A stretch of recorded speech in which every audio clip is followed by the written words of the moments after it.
themselves that they are righteous. As Christians, we trust in Christ to make us righteous. So when it comes to these secondary or questionable things, where there's differences of opinion, Paul says it's actually better to keep that faith private. Verse 22, the faith that you have, keep between yourself and God. But Jesus says, what comes out of your mouth is what overflows from your heart. And he says, go and preach the gospel to every creature, every person, and make disciples in every nation. So obviously we're supposed to share our faith, meaning share the gospel. But here he says, the faith that you have, keep between yourself and God. He's talking about keep your private beliefs, your personal beliefs about eating or drinking to yourself, lest you cause someone else to stumble. Now I hope that me sharing that I don't drink alcohol doesn't cause any of you to stumble. Paul's actually talking about the person who has the freedom to drink wine, causing someone else to stumble who doesn't have that freedom to drink wine. And the same could be applied to food. Verse 23, our final verse for today says, but whoever has doubts is condemned if he eats, because the eating is not from faith. For whatever does not proceed from faith is sin. And so here I want to conclude the message with a couple of practical points.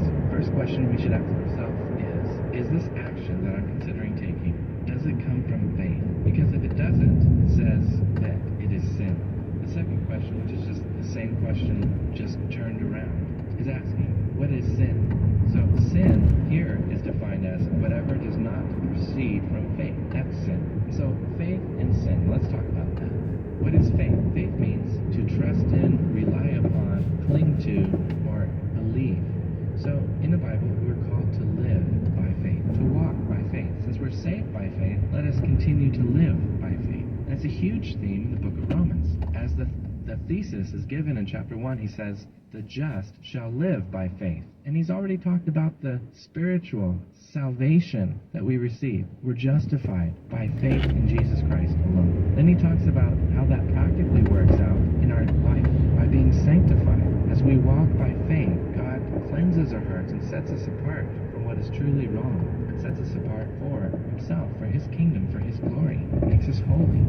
But then he concludes the discussion with chapter 14, where one person's faith in personal issues differs from another. You know, the Bible doesn't tell you everything that you should do in your life. It doesn't tell you what kind of food to eat, whether to have cereal in the morning, or pancakes, or bacon and eggs, or just a piece of toast and some butter. So what should you eat? Well, whatever you believe you should eat. Do you believe it's more healthy for you to have wheat than meat? Then eat wheat. Do you believe it's better for you to eat meat? Then eat meat. Do what you believe. You can't go wrong when it comes to these secondary issues.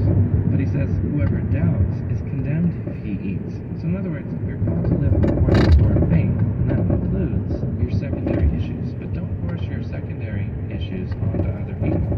But before you do something, privately or publicly, if it's private, ask, is it according to my faith? Do I believe I have the freedom to do this? If yes, then you're fine to do it. If it's public, ask, is it going to tear someone down? Is it going to destroy or cause someone to stumble or sin if I do this in front of just another believer? Considering that believer, though you may have the faith to eat it or drink it, maybe the other believer doesn't, and so that means you shouldn't partake of that in front of them. But again, it comes back to faith. Do you believe that it will cause that person to stumble? If so, and you eat it anyway, then you're sinning against that person.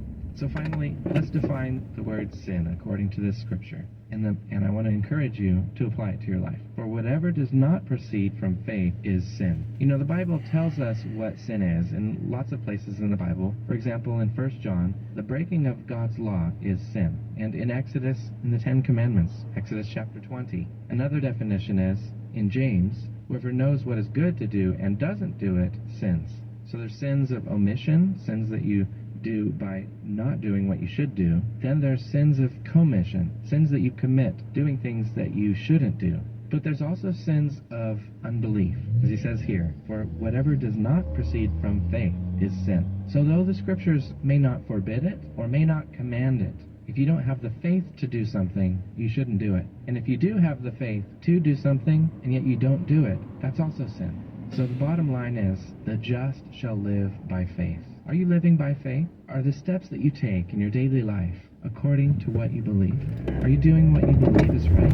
Or is your conscience condemning you about something? There's something in your life that you're not happy about because you've gone against something that you believe is right. you're not living consistently according to your faith. But I'll tell you, the way to have victory is to walk by faith. Look, God has proven himself faithful to you in your past, hasn't he? Yes. So encourage yourself in the Lord. God is faithful. You may need to confess your sins to the Lord, ask him to increase your faith, and help you to walk according to your faith. Lord, forgive us for sinning, for not doing what proceeds from faith. Lord, I pray that we would enjoy the freedom that comes. Pray for those who are weak in faith and those who are strong in faith. As we've learned in this chapter, help us to live with one another in an understanding way, to walk in love, to consider one another and build one another up. Thank you, God, for your grace, for your love, and for being faithful and trustworthy. Pray that you would bless us now and lead us as we commit to trust in you and live by faith. We pray in Jesus' name. Amen. Amen. Thank you for listening. Next week we'll begin chapter 15. Good morning. You're listening to Dwell on Truth. I'm your host, Brenton Powers. I'd like to thank our sponsors, Top Grade Paving. Call Robert at 408-455-8723 for a free estimate on your paving project. Secondly, Dwell on Truth Missionary Media is funded in part by Brenton Powers Audiovisual Services. So give me a call at 831-594-2633 for a free quote for your upcoming event. If you own a business and you'd like to become a sponsor of Dwell on Truth, you can call me too. I'll help you to create a compelling ad on KSCO, AM 1080 in Monterey, Santa Cruz, and Salinas. And may God richly bless you. Hi, this is Sharon. And Ron from the Bay Briar Show. Your longevity dealers at 3015 Porter Street in Soscol. 475-1751. Get your longevity products for you and your children. Don't forget the pets. We have Internet involved. Free shipping and delivery also. 831-475-1751. What's all the free shipping? You said to give them free shipping. The next disaster is coming. Make a plan. Keep extra medication on hand. Make copies of important documents. Stay informed and be ready. Learn more at americares.org/send-us-in. KSCO Santa Cruz, KOMY La Selva Beach. The Starlight Broadcasting System. NASA's right there. It's unlocked, you dumbass. Hello. Hey, Joe. Okay, home. I mean, not home. Work, please. First Chevron and then work, please. Oh, yeah. I'll call you if something comes up. Oh, yeah. Joe, you're a good person. Thank you. Campaign advisors. Aides have signaled that he is preparing to be aggressive, but not shy away from using the term convicted felon to describe Trump. The former president, meanwhile, will be in Florida next week for 2 days of private meetings as part of an informal prep process. His team plans to use the debate to go after Joe Biden's leadership ability and government record. Red Fox Center, Washington. Mr. Trump is also told a group of evangelicals that cannot afford to sit on the sidelines in the 2024 election, ignoring their political ideas. Days ago,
It's very sensitive.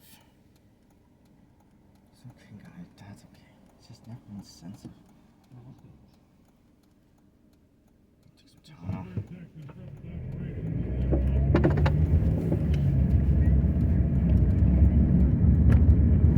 Thank you, Joe.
Joe, you're a good person. Yeah. I'll be out in a minute.